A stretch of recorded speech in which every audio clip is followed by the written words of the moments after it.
का स्वागत है। हम आज विज्ञान संचारक समूह देवरिया के आमंत्रण पर आपसे कुछ चर्चा करने के लिए उपस्थित हैं और हम सर्वप्रथम इस समूह के संयोजक भाई श्री अनिल कुमार त्रिपाठी जी और सह संयोजक इंजीनियर सौरभ कुमार जी त्रिपाठी और मिसेज होरा तथा इनके अन्य सभी सहयोगीगण, उनको हम बधाई देना चाहेंगे कि विज्ञान पर भांत भांत की चर्चाएं ये प्रतिदिन अपने समूह में आयोजित करते हैं, उससे लोग लाभान्वित होते हैं। हमने पिछली बार प्राचीन वैज्ञानिकों के विषय में कुछ बात की थी और आज उसी का पार्ट 2 हम देने जा रहे हैं। असल में आज जो विज्ञान है, जिस मुकाम पर विज्ञान पहुंचा है और निरंतर प्रगति बढ़ती चली जा रही, विज्ञान की क्षेत्र बहुत विकसित होता चला जा रहा है, उसके पीछे जो हमारे प्राचीन ऋषि गण रहे हैं, जिन्होंने बड़ा अनवरत तपस्याएं करके साधनों के माध्यम से साधनाएं करी और उसके माध्यम से जो ज्ञान अर्जित किया और अपने ज्ञान का आलेखन किया, आज वो जहाँ भी सुरक्षित है वो हमारी निधि है। उनका महत्व तो उसी प्रकार से है जैसे आज की प्रगति से अगर हम पहिया को निकाल दें तो वो प्रगति शून्य है। अगर हम ऊर्जा के नाम पर आग को निकाल दें तो विज्ञान अभी फिर धराशायी हो जाएगा। ये दो चीजें जो लोगों ने दी धरती पर, उससे जो विकास की को पंख लगे, निरंतर दिन दूनी रात चौगुनी प्रगति हो रही है। प्रकृति के तमाम रहस्य निरंतर खोले जा रहे हैं, नए नए इबारत लिखी जा रही है, पुराने पृष्ठों को अलग करके नए पृष्ठ जोड़े जा रहे हैं। उसी श्रृंखला में हमारी भारतीय मनीषा के स्तंभ, जिन पर हमने पिछली बार चर्चा की थी और आज पुनः करने जा रहे हैं, उनमें से हमने जो चर्चा के लिए संकलित किया है उसमें है आचार्य कणाद। बहुत से लोगों ने इनका नाम सुना होगा, बहुत से लोगों के लिए नया नाम होगा। तो जो आचार्य कणाद हैं, इनका जन्म 600 ईसा पूर्व हुआ था। कुछ लोग 300 मानते हैं और जो अध्ययन हुआ है उसमें 600 के आसपास इनके जन्म को कहा गया है।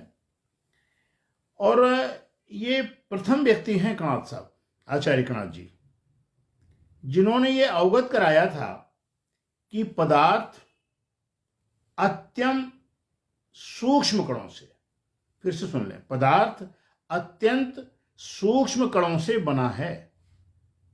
वास्तव में यह विचार शुरुआत में दार्शनिक माना गया, लेकिन उन्होंने ही इस सूक्ष्म कणों का नाम परमाणु के रूप में प्रस्तुत किया।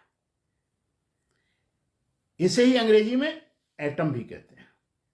तो आचार्य कणाद ने बहुत स्पष्ट किया था, यदि किसी पदार्थ को बार बार विभाजित किया जाए और तब तक विभाजन उनका जारी रहे जब तक वह अविभाजित स्थिति में ना आ जाए, ऐसे अंतिम विभाजन को परमाणु कहते हैं। और परमाणु स्वतंत्र रूप से नहीं रह सकते, परमाणु का विनाश कर पाना भी संभव नहीं है। यह पूरा का पूरा आचार्य कणाद का कथन है जो आलेखित है।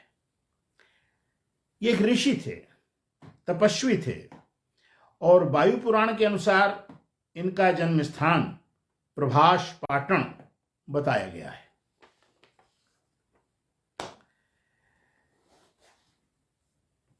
आचार्य कणाद के विषय में कहा जाता है कि ये धान्य के कणों का संग्रह करते थे और इसी को ग्रहण करते थे और तपस्या में लीन रहते थे, ऐसा उल्लेख है। एक अन्य उल्लेख में यह कहा गया है कि इनका जन्म गुजरात के द्वारका के पास हुआ था और ये महान संत उल्का के पुत्र थे। इनके पिताजी का नाम उल्का था।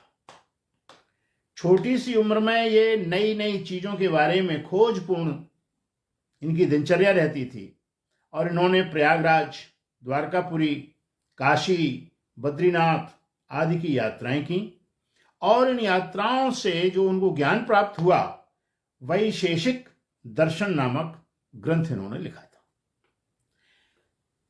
कणाद की जो 8-9 शिक्षाएं हैं वो बहुत महत्वपूर्ण है। हर व्यक्ति को उसके विषय में ज्ञान होना चाहिए, उसका मंथन किया जाना चाहिए, उस पर विमर्श किया जाना चाहिए और इन सब चीजों के अतिरिक्त वो आचरण की वस्तु है, उन पर आचरण किया जाना चाहिए। उन्होंने विज्ञान से संबंधित विषयों को गहराई से समझने के लिए एक शर्त लगाई कि आध्यात्मिकता आवश्यक है। ये उस जमाने की बात है जो ईसा के 600 वर्ष पूर्व, ठीक।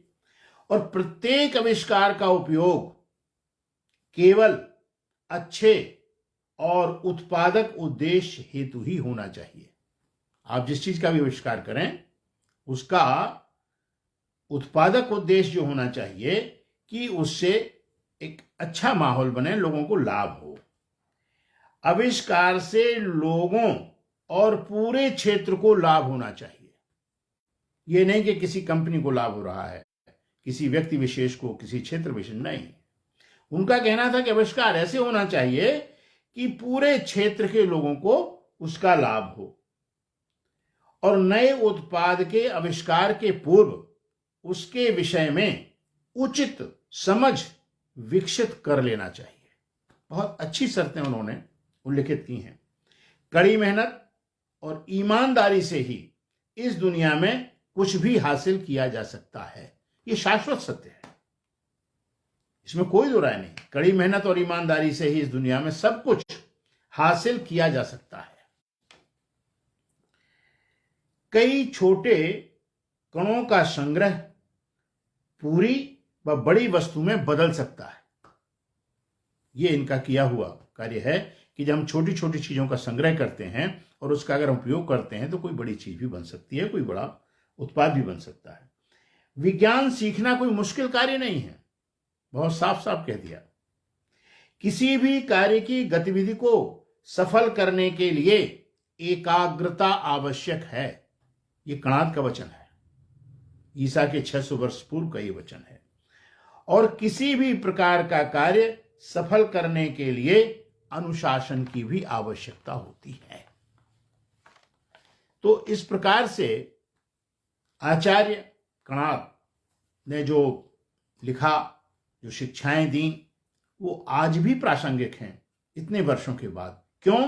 क्योंकि वो शाश्वत हैं, वो हमेशा समय के साथ रहेंगी और इन चीजों को की आप अवहेलना नहीं कर सकते हैं।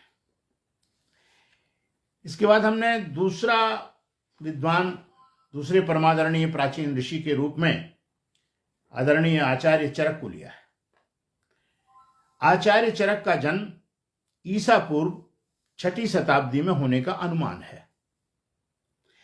कोई प्रामाणिक जानकारी उपलब्ध नहीं है, पर उनके ग्रंथ के सूत्र के अनुसार, जो उन्होंने ग्रंथ लिखा है चरक संहिता, उसके अनुसार ग्रंथ की रचना उत्तर प्रदेश के वर्तमान फर्रुखाबाद जनपद की कायमगंज तहसील के एक स्थान कंपिल में हुआ था। यानी उन्होंने वहां पर इस प्रकार की रचना की। चरक शब्द का अर्थ भी उन्होंने स्पष्ट किया है। चरक शब्द का अर्थ है घूमने वाला विद्वान या घूमने वाले चिकित्सकों को भी चरक कहते हैं। चरक ने यह प्रतिपादित किया था, चरक ने भी स्वास्थ्य के विषय में जो प्रतिपादन किया, उस समय के हिसाब से जो ईसा की 6ठी शताब्दी के पूर्व कई अवधारणाएं हैं, उस अवधारणा के हिसाब से जो वातावरण कितना अच्छा था, पर्यावरण बहुत सुंदर था, लोग बड़े हृष्ट पुष्ट हुआ करते थे, उन्होंने बहुत स्पष्ट कहा कि स्वास्थ्य और रोग पूर्व निर्धारित नहीं होते। आज तो जैनिक की बात आने लगी, जैनिक के माने यह है, लेकिन उसकी रोकथाम के भी इंतजाम हैं। पर उनका जो कहना था कि जो व्यक्ति आया है तो पहले से उसके विषय में आप ये नहीं कह सकते कि ये तो फला फला रोग का हो ही जाएगा, तो डीएनए वगैरह से कुछ निकलने लगा है। लेकिन आरएनए और डीएनए ये आपकी कुंडली बनाती है स्वास्थ्य की। लेकिन उस समय की बात देखिए, और लंबे समय तक कि रोग पूर्व निर्धारित नहीं होते, जीवन को मानवीय प्रयास और जीवन शैली पर ध्यान देकर लंबा किया जा सकता है। ये तो आज का चिकित्सा विज्ञान भी कहता है कि अगर आप अपनी जीवन शैली बदलें, आपने रहने के तरीके, खान पान के तरीके बदलें, तो आपका जीवन लंबा हो सकता है, बीमारियों से मुक्ति मिल सकती है। उनके अनुसार मानव शरीर के जन्म के समय 270 हड्डियां होती हैं, ये चरक जी का कहना है। कालांतर में जब दांत भी होते हैं और कुछ परिवर्तन होता है, तो उनकी संख्या बढ़कर के 360 हो जाती है। आचार्य चरक कनिष्क के दरबारी चिकित्सक थे। उनका आयुर्वेद विज्ञान में अविस्मरणीय योगदान है। चरक संहिता में एक शपथ भी दी गई है। आज भी जो लोग एमबीबीएस और डिग्रियां लेकर के चिकित्सा में आते हैं, तो एक प्रतिज्ञा पत्र उसको भराया जाता है, उसे इथिक्स नोट कहते हैं। लेकिन ये उस समय की बात है। चरक संहिता में शपथ मौजूद है। इसमें मनुष्यों के शारीरिक और मनोवैज्ञानिक व्यवहार, बीमारियों और उनके उपचार पर टिप्पणियां लिखी हैं, तथा जो शपथ शिष्य चिकित्सक को दी जाती थी, वो आवश्यक थी। वो इस प्रकार से है, तू एक ब्रह्मचारी जीवन व्यतीत करेगा। जो चरक कह रहे हैं कि जो भी चिकित्सक चिकित्सा क्षेत्र में आते हैं, प्रशिक्षु होते हैं, शिक्षित होते हैं, प्रशिक्षित होते हैं, उनके लिए शर्त आवश्यक है कि तू एक ब्रह्मचारी का जीवन व्यतीत करेगा। अपनी बात, अपने बाल और दाढ़ी बढ़ाएगा, इनको नहीं कटवाएगा। केवल सत्य बोलेगा, मांस नहीं खाएगा, केवल शुद्ध भोजन खाएगा, ईर्ष्या से मुक्त होगा और कोई हथियार नहीं रखेगा। ये उस जमाने में जब हिंसक जीव बहुत हुआ करते थे, तो वो उनका कहना यह था कि हमारा आत्मबल इतना मजबूत होना चाहिए कि हमें किसी का, हम ईर्ष्या से नहीं करेंगे, सबके प्रति प्रेम स्नेह से चलेंगे, हमें हथियार की आवश्यकता नहीं है। और तीसरे विद्वान को हमने संकलित किया है भास्कराचार्य। इनका जन्म 1114 और देहावसान 1185 में हुआ। इनका जन्म स्थान कर्नाटक के देशस्थ ऋग्वेदी विजयरगी, कहीं कहीं उसको विजवादिदा लेते हैं। इनके पिता का नाम महेश्वरी था। इन्होंने, भास्कराचार्य ने अपने सिद्धांत शिरोमणि ग्रंथ में पृथ्वी के गुरुत्वाकर्षण के बारे में लिखा है। हम लोग केवल न्यूटन को जानते हैं, लेकिन इन्होंने भी लिखा है। और उन्होंने कहा, पृथ्वी आकाशीय पदार्थों की विशिष्ट शक्ति से अपनी ओर खींचती है।